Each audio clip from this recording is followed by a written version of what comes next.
ये कहानी भरतपुर गांव के शेट्टी परिवार की कहानी है, जिसमें हरिवंश शेट्टी अपनी पत्नी और 3 बेटियों के साथ रहता है।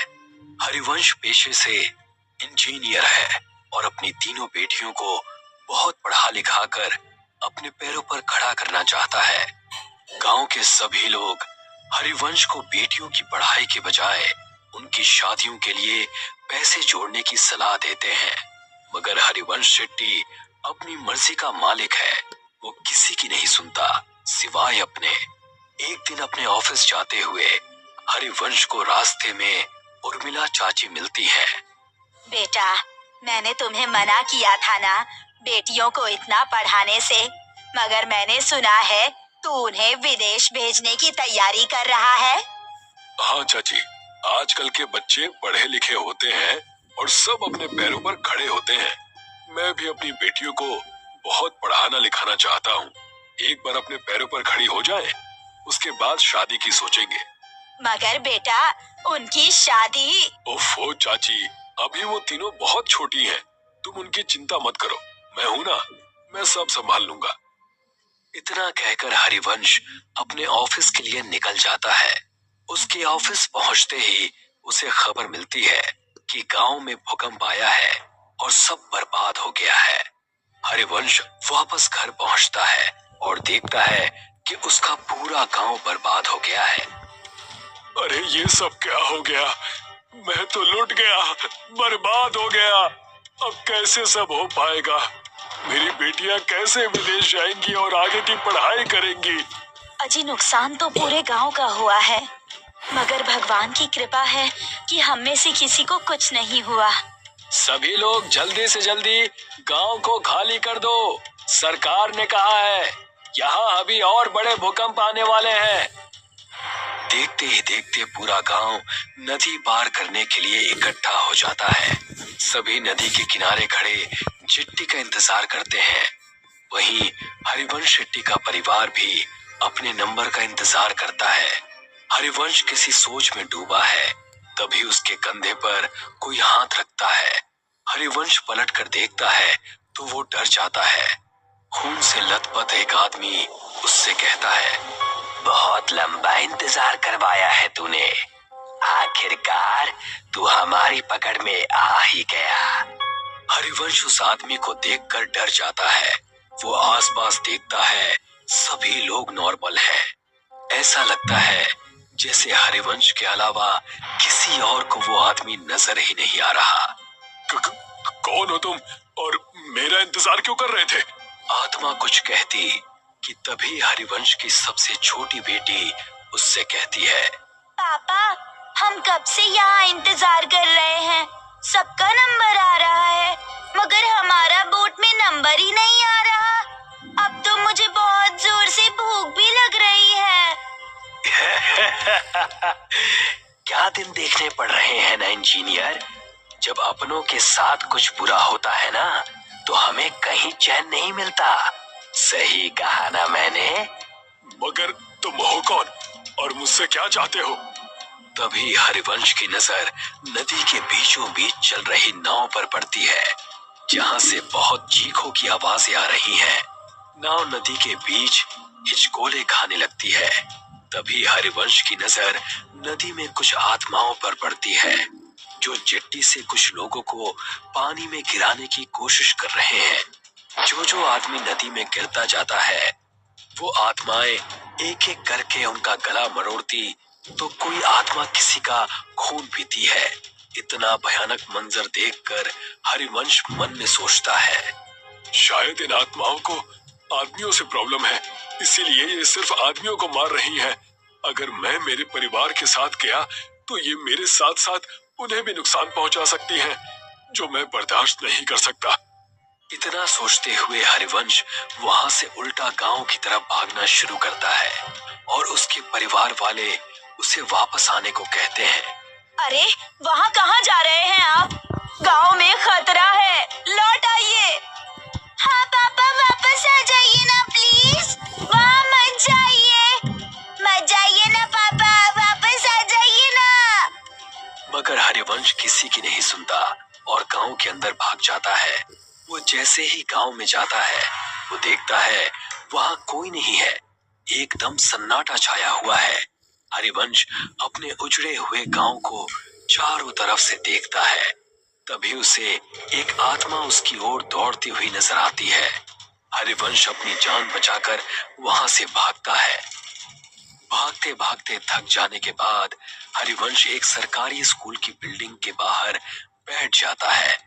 वहां भी उसे सब उजड़ा हुआ दिखता है। तभी दो छोटे बच्चों की आत्मा हरिवंश के पास आती है और उससे कहती है, अंकल, हम तो मासूम से बच्चे थे ना, आपने हमें क्यों मार दिया? अब आपका नंबर है। मैं इन बच्चों को क्यों मारूंगा भला? मैं खुद बेटियों का बाप हूँ। हे भगवान, ये सब क्या हो रहा है मेरे साथ? वहाँ मेरा परिवार भी अकेला है। मुझे लगता है इन सबको कोई गलत फहमी हो रही है। हरिवंश ऐसा मन में सोच रहा होता है कि तभी एक भयानक औरत की आत्मा वहां आ जाती है और हरिवंश से कहती है, जब अपने परिवार से इतना प्यार करते हो तो दूसरों के बारे में कभी क्यों नहीं सोचते? अब तुम मरोगे और बहुत बुरी मौत मरोगे। हरिवंश ये सब देखता है और फिर इधर उधर भागने लगता है।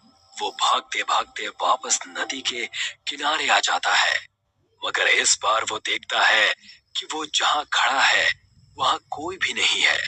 तभी वो देखता है एक और चिट्ठी नदी के अंदर जा रही है जिस पर कुछ आत्माएं हमला करती हैं। हरिवंश को ये पहले समझ में नहीं आता। तभी वो देखता है कि गांव की तरफ से दौड़ती हुई आत्माएं हरिवंश के पास आ रही हैं। अब मेरा बच पाना मुश्किल है भगवान, मेरे परिवार का ध्यान रखना। तभी सामने से आती हुई आत्माएं उस पर जैसे हमला करती हैं। हरिवंश का पांव टकराता है और वो गिरते गिरते बचता है। वो अपनी नजर घुमाता है तो वो देखता है कि नदी पर एक पुल बना हुआ है। ऐसा कैसे हो सकता है?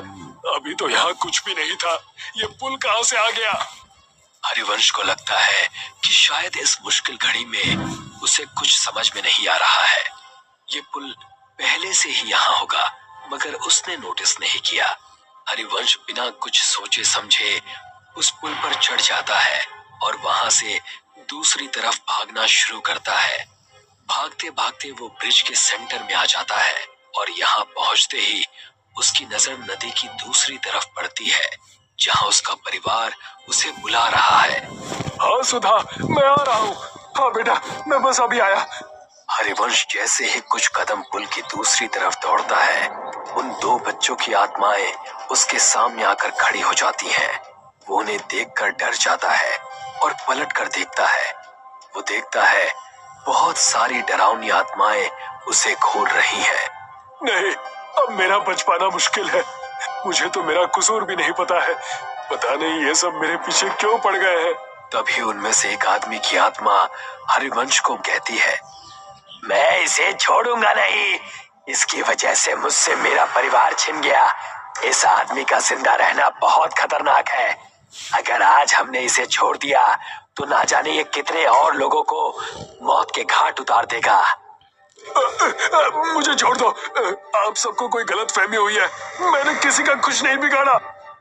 तभी एक दूसरी आत्मा हरिवंश के पास आती है और कहती है, हरिवंश, तुम्हें याद है जब सरकार की तरफ से तुम्हें सरकारी स्कूल बनाने का ठेका नहीं मिल रहा था तो तुमने पैसे देकर वो टेंडर अपने नाम पर ले लिया था। तुम वो 5 साल पुराने टेंडर की बात कर रहे हो?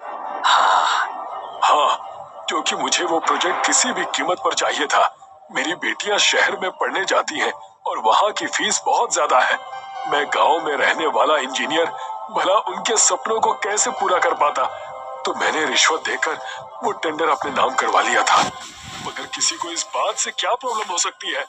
हरिवंश के ऐसा कहते ही वो स्कूल के बच्चे उसके सामने आकर कहते हैं, अंकल, अगर आप वो टेंडर नहीं लेते तो आज हम जिंदा होते। इसका क्या मतलब है? इसका सिंपल सा मतलब है अंकल कि आपने बच्चों के भविष्य का ध्यान रखा। मगर गांव में रहने वाले गरीब परिवार के बच्चों का ध्यान नहीं रखा।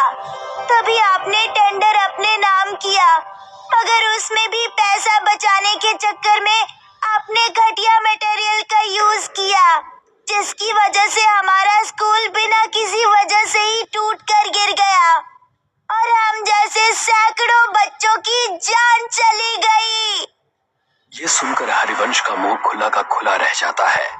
वो कुछ कहता कि तभी एक औरत हरिवंश के पास आती है और उससे कहती है, इंसान नहीं, राक्षस है तू।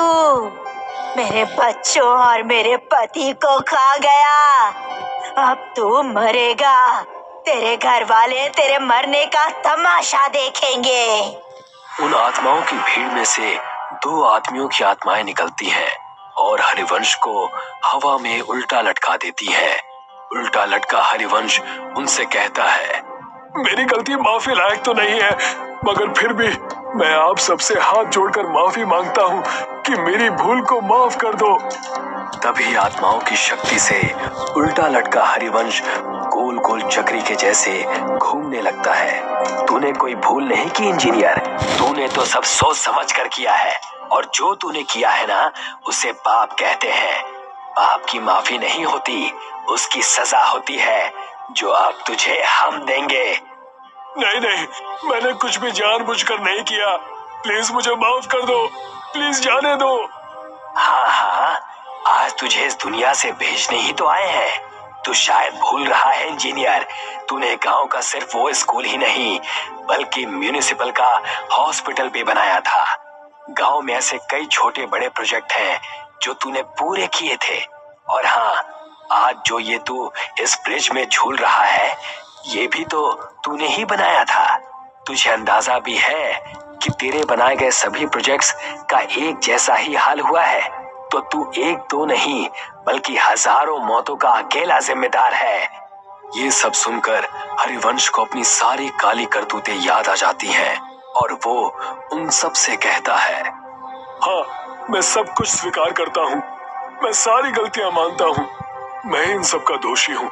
मगर हर माँ बाप अपने बच्चों की खुशी के लिए कुछ भी करता है, तो मैंने भी मेरे बच्चों के भविष्य के लिए ऐसा किया था।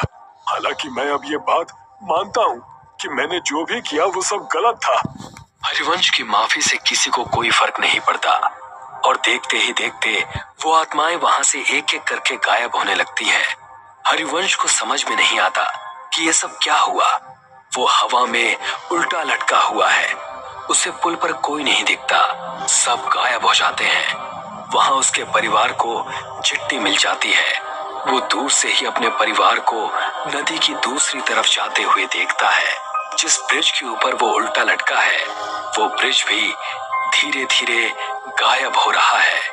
हरिवंश जैसे ही खुद को खुले आसमान के नीचे नदी के बीचों बीच उल्टा लटका हुआ देखता है, वो देखता है कि उसके आसपास उसी की तरफ बाकी की आत्माएं भी उल्टी लटकी हैं।